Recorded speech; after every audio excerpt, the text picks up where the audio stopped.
Good morning student, welcome to our online study. आज हम देखते हैं कक्षा 8वीं का 8वां पाठ पूर्ण विश्राम। इस पाठ के लेखक है सत्यकाम विद्यालंकार। लेखक का परिचय हम जान लेते हैं। इनका जन्म हुआ है 1935 लाहौर में। यह एक सफल संपादक, लेखक और कवि है। सरल सुबोध भाषा और रोचक शैली के कारण इनकी लेखन की विशेषताएं हैं। लेखन व्यवहारिक रहता है इनका तथा व्यक्तित्व और चरित्र निर्माण पर अधिक बल देते हैं। इनकी प्रमुख कृतियाँ हैं स्वतंत्रता पूर्व चरित्र निर्माण, मानसिक शक्ति के चमत्कार, सफल जीवन, वीर सावरकर, वीर शिवाजी, महात्मा गांधी आदि। प्रस्तुत पाठ जो है पूर्ण विश्राम, यह हास्य व्यंग साहित्य की एक विधा है, इस पर आधारित है। प्रस्तुत पाठ में लेखक ने हास्य व्यंग कहानी के माध्यम से यह समझाने का प्रयास किया है कि जीवन की इस आपाधापी में या जीवन में विश्राम करना बहुत आसान है और इसके साथ विश्राम के पल मुश्किल से ही मिलते हैं।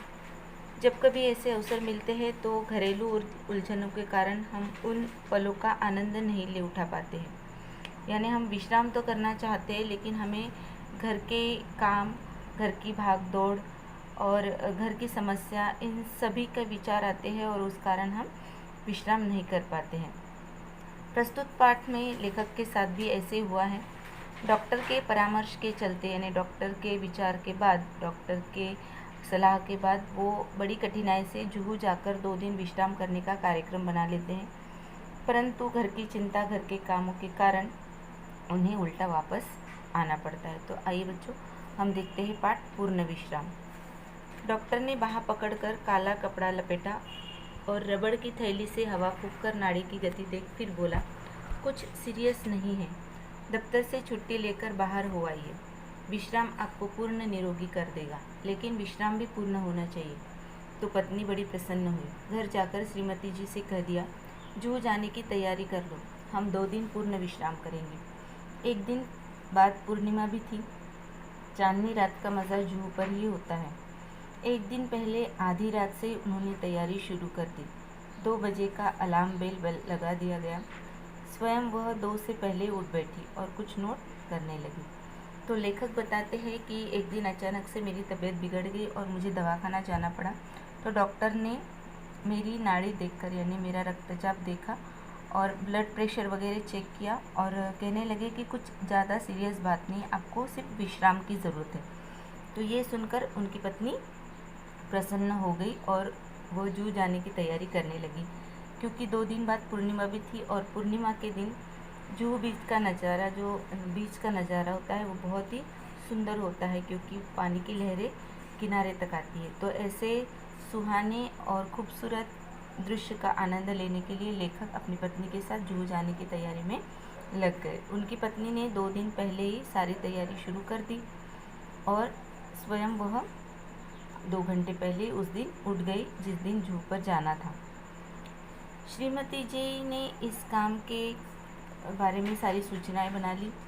गैरेज में पहुंचकर श्रीमती जी ने मोटर में हवा भरने की पिचकारी, ट्यूबवेल, रबड़ सॉल्यूशन, 1 गैलन इंजन ऑयल आदि आदि चीज़ें और भी लिख दी। दिन भर दौड़ धूप करके पायधुनी से मिस्त्री लाया। सुबह से शाम हो गई, मगर शाम तक 4 में से 2 खिड़कियों की चिटकनियाँ भी नहीं कस पाई।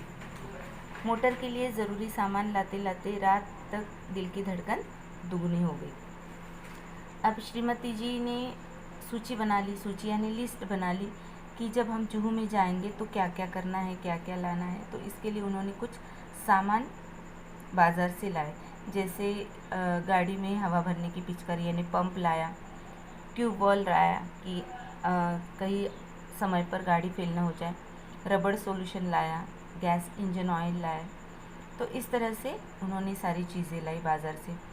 फिर पायधुनी जो एक स्थान है जहाँ पर मिस्त्री लोग रहते हैं, तो वहाँ से एक मिस्त्री को बुलाया क्योंकि उनके घर की जो खिड़कियाँ थी उनकी चिटकनियाँ नहीं लग रही थी। चिटकनियाँ ने जो पिचकनी बोलते हैं ना हम, तो वो नहीं लग रही थी, तो वो कसने के लिए उन्होंने एक मिस्त्री लाया और इस तरह से पूरा दिन उनका इस काम में चला गया। रात को सोने लगी तो श्रीमती जी ने आश्वासन देते हुए कहा, कल जुहू पर दिन भर विश्राम कर लेंगे तो थकावट दूर हो जाएगी, क्योंकि आज बहुत दिन भर उन्होंने काम किया था। इसलिए उन्होंने अपने पति से कहा कि कल हम जब जुहू बीच पर जाएंगे विश्राम के लिए तो आज की जो सारी थकावट है वो दूर हो जाएगी। श्रीमती जी ने अपने कर कमलों से घड़ी की घुंडी घुमाकर अलार्म लगा दिया और खुद बाहर जाकर मोटर का पूरा मुआयना करके यह तसल्ली कर ली कि सूची में लिखा सब सामान आ गया है या नहीं। सुबह 5 बजते ही अलार्म ने शोर मचा दिया। रोशनी होते न होते जुहू की तैयारी चरम सीमा पर पहुंच गई। स्टोव को भी आज ही धोखा देना था। वह हर मिनट बुझने लगा। आधा घंटा उसमें तेल भरने धोखनी करने में चला गया। आखिर चाय का प्रोग्राम स्थगित कर दिया गया और हम दत्तचित्त हो तैयारी में जुट गए। वाटरलू जाने से पहले नेपोलियन ने भी ऐसी तैयारी न की होगी। अब लेखक बताते हैं कि श्रीमती जी ने 5 का अलार्म लगा लिया था। अलार्म पता है ना, घड़ी में जो लगाते हैं वो। मुआयना यानी पूरी जानकारी ले ली थी कि बाहर मोटर ठीक ठाक है कि नहीं, उसमें ऑयल है कि नहीं, उसमें पेट्रोल है कि नहीं, और सब सामान लिया है कि नहीं है। तो इतना सब तैयारी होने के बाद सुबह उन्होंने चाय का प्रोग्राम बनाया कि चलो चाय पी कर जाते। लेकिन स्टोव जो है वो जल नहीं रहा था, हर आधे घंटे बाद बुझ रहा था। उसमें तेल भरना, हवा भरना, ये चलते चलते आधा घंटा उसमें चला गया। तो आखिर में श्रीमती जी ने ये चाय का प्रोग्राम कैंसिल कर दिया। लेखक बताते हैं कि नेपोलियन ने भी इतनी तैयारी नहीं की होंगी जितनी हमने जुहू बीच जाने के लिए तैयारी कर ली। तो ऐसी महत् योजनाओं के संपन्न करने में हम पति पत्नी परस्पर सहयोग भावना से काम करने पर विश्वास रखते हैं। सहयोग भावना से हमारे जीवन का मूल मंत्र है। सहयोग भावना हमारे जीवन का मूल मंत्र है। सहयोग यानी एक दूसरे की मदद करना। सहयोग मन, वचन, कर्म इन तीनों से होता है। जीवन का यह मूल मंत्र मुझे भूला न था। श्रीमती जी ने मेरे कामों में मुझे याद दिलाने की कोशिश की।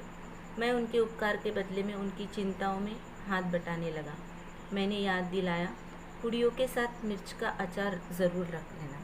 अब हम जब भी कहीं बाहर जाते हैं, घूमने जाते हैं, पिकनिक मनाने जाते हैं तो साथ में टिफ़िन लेते हैं। तो लेखक बताते हैं कि श्रीमती जी मुझे कामों के बारे में याद दिलाती थी और मैं उनके कामों के बारे में उनको याद दिलाता था। तो इस तरह से हम दोनों एक दूसरे का सहयोग कर रहे थे। श्रीमती जी को मैंने याद दिलाया कि जब हम लोग पुड़िया बनाएंगे, पुड़िया साथ में लेंगे खाने के लिए, पुड़िया यानी पूरी, तो उसके साथ मिर्ची का अचार ज़रूर रख लेना।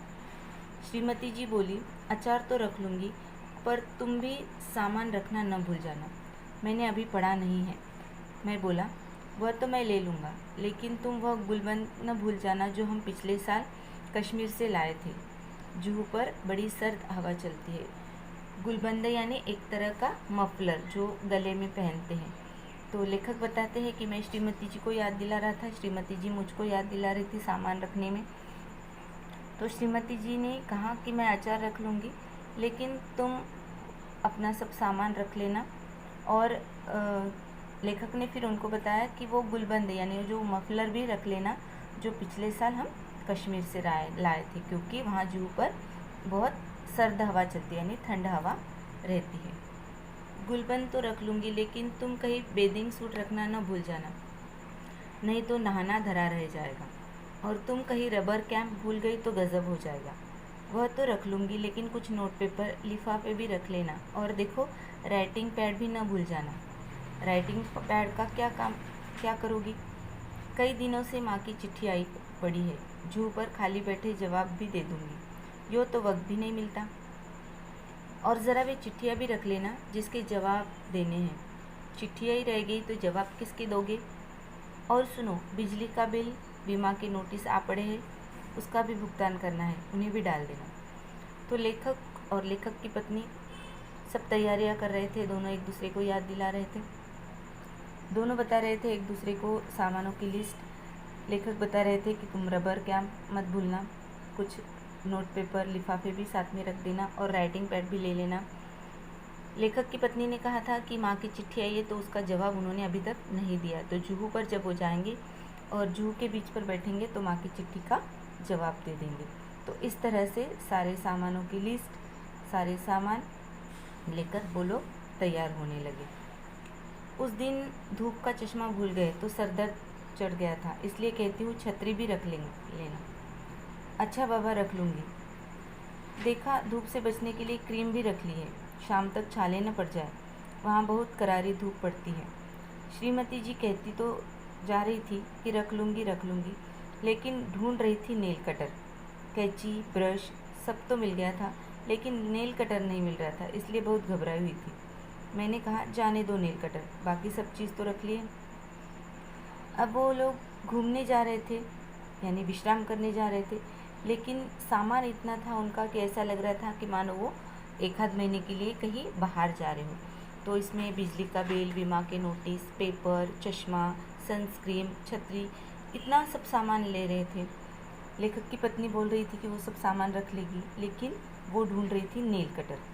उन्होंने अपने सामानों की लिस्ट में कैंची, ब्रश सब लिया था, लेकिन नेल कटर कहीं दिख नहीं रहा था, इसलिए वो बहुत घबराई थी। तो लेखक ने कहा जाने दो नेल कटर, बाकी तो सारी चीज़ें रख ली है ना। इधर मैं अपने लिए नया अखबार और कुछ ऐसी किताबें थैले में भर रहा था जो बहुत दिनों से समालोचना के लिए आई थी, और सोचता था कि फुर्सत में समालोचना कर लूँगा। आखिर 3 किताबें थैले में झाँक ली। कई दिनों से कविता करने की भी धुन सवार हुई थी। उसकी कई कतरनें इधर उधर बिखरी पड़ी थी, उन्हें भी जमा कर लिया। सोचा, काव्य प्रेरणा के लिए जूहू से अच्छी जगह और कौन सी मिलेगी। अब लेखक बताते हैं कि श्रीमती जी के साथ साथ मैं भी अपने ज़रूरी सामानों को थैले में भर रहा था, तो इसी क्रम में मैंने अखबार भरे कुछ, और कुछ समाचारों के लिए, समालोचना के लिए कुछ पत्र आए थे। या समालोचना यानी आपके लिखान में कहीं कुछ गलतियां हैं या आपने किस तरह से लिखान किया है उसके बारे में प्रशंसा, तो इस तरह से वो पत्र आए थे। तो वो पत्र, उसके उत्तर लेखक ने नहीं दिए थे। तो लेखक कहते हैं कि मैंने बहुत दिनों से समालोचना के लिए आई हुई चिट्ठियाँ नहीं पढ़ी थी, तो इसलिए मैं ये समालोचना के लिए आई हुई चिट्ठियाँ पढ़ लूँगा, इनका जवाब दे दूँगा। और इस तरह से मैंने अपने थैले में भी कुछ किताबें भर ली थी। कविता करने के बहुत दिनों से सोचा था, लेकिन कविता के लिए योग्य समय और जगह नहीं मिल रही थी। तो जुहू बीच जो है बहुत ही कुदरती और सुंदर जगह होती है, तो सोचा कि वहाँ पर भी मैं थोड़ा सा काव्य कर लूँगा। काव्य प्रेरणा के लिए, काव्य प्रेरणा इन्हें काव्य करने के लिए अच्छी जगह या अच्छा माहौल जो होता है वो, तो मैंने काव्य प्रेरणा के लिए जुहू से अच्छी जगह नहीं सोची थी। तो इसीलिए मैंने वो जो कतरनें इधर उधर बिखरी पड़ी थी, यानी रफ मटेरियल जिसको हम बोलते हैं, तो वो लेखक ने साथ में ले लिया। आखिर कई अटैची, कई थैले, कई झोले भरकर हम जुहू पर पहुँचे। 5-7 मिनट में तो हम स्वप्न लोक में विचरते रहे। हम समुद्र में नहाने को चल पड़े। समुद्र तट पर और भी लोग नहा रहे थे। एक ऊंची लहर ने आकर हम दोनों को ढक लिया। नहर की उस थपेड़े से न जाने श्रीमती जी के मस्तिष्क में क्या नई स्फूर्ति आ गई कि उन्होंने मुझसे पूछा, तुम्हें याद है बरामदे की खिड़की को तुमने अंदर से बंद कर दिया या नहीं? मैं कह उठा, मुझे तो याद नहीं पड़ता। अगर वो बंद नहीं हुई और खुली रह गई तो क्या होगा? कहते कहते श्रीमती जी के चेहरे का रंग पीला पड़ गया। अब लेखक बताते हैं कि हम जुहू जाने के लिए तैयार हो गए। तो हमारे साथ क्या क्या था? कई अटैची यानी बड़ी बड़ी सूटकेस थे, कई थैले थे, कई झोले थे, और इस तरह से हम सारा सामान लेकर जुहू पहुँचे। 5-7 मिनट तो हमें बहुत अच्छा लगा जुहू बीच पर जाकर। हम लोग मानो स्वप्न लोक में घूम रहे थे। स्वप्न लोक यानी जो अस्तित्व में नहीं होता है, ऐसे की कल्पना करना। तो लेखक बताते हैं कि 5-7 मिनट तो हम लोग मानो सपने में खो रहे थे। तो अचानक से समुद्र की तेज़ लहर आई और हम दोनों के मस्तिष्क को एक नई स्फूर्ति दे गई। यानी हमको उस समुद्र तट के लहर ने मानो एक थप्पड़ सी मारी, और जैसे ही ये लहर आई श्रीमती जी के दिमाग में एक बात आ गई। उन्होंने लेखक से पूछ लिया कि तुमने बरामदे की खिड़की अंदर से बंद कर ली है या नहीं? तो लेखक बताते हैं कि मुझे कुछ याद नहीं पड़ा था, इसलिए मैंने बता दिया कि मुझे कुछ याद नहीं। जब लेखक ने ऐसा कहा तो श्रीमती जी के चेहरे का रंग पीला पड़ गया। रंग पीला पड़ना यानी बहुत घबरा जाना। तो श्रीमती जी बहुत घबरा गई और उन्होंने कहा कि अगर तुमने खिड़की बंद नहीं की तो न जाने क्या होगा। मैंने कहा चलो छोड़ो, अब इन चिंताओं को, जो होना होगा वो हो जाएगा। मेरी बात से तो उनकी आंखों में आंसुओं का समुद्र ही बह पड़ा।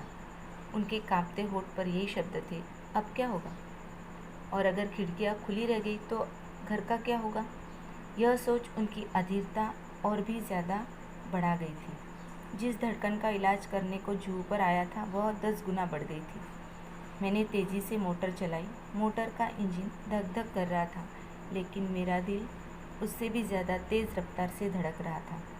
जिस रफ्तार से हम गए थे, दूनी रफ्तार से वापस आए। अंदर देखा कि खिड़की की चिटकनी बदस्तूर लगी थी। सब ठीक ठाक था। मैंने वह लगाई थी, लेकिन लगाकर यह भूल गया था कि लगाई है या नहीं। इसका नतीजा यह हुआ कि पहले तो मेरे दिल की धड़कन बढ़ी, अब श्रीमती जी के दिल की धड़कन बढ़ गई। मुझे याद आ रहा था, पूर्ण विश्राम और पूर्ण निरोग, साथ ही यह विश्वास भी पक्का हो गया था कि जिस शब्द के साथ पूर्ण लगा जाता है वह पूर्ण भयावह हो जाता है।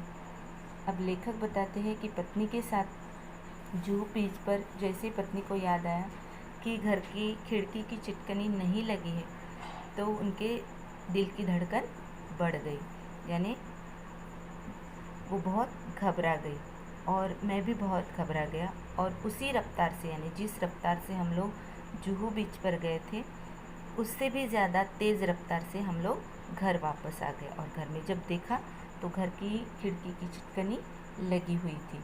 लेखक बताते हैं कि हमने जो पूर्ण विश्राम का निश्चय किया था वो बहुत भयावह हो गया, क्योंकि हमारा विश्राम तो कुछ हुआ नहीं, लेकिन इस विश्राम के चक्कर में हमें बहुत सारे काम करने पड़े, बहुत सारे थैलियाँ झोले लेकर जाना पड़ा, बहुत सारा वज़न उठाना पड़ा। और सबसे मेन बात ये थी कि हमारे दिल की धड़कन और भी बढ़ गई। तो इस तरह से लेखक बताते हैं कि पूर्ण विश्राम हमारा पूर्ण विश्राम न होकर पूर्ण भयावह हो गया। तो बच्चों, आज हमने यह पाठ देखा है पूर्ण विश्राम। उम्मीद है आपको पसंद आया होगा।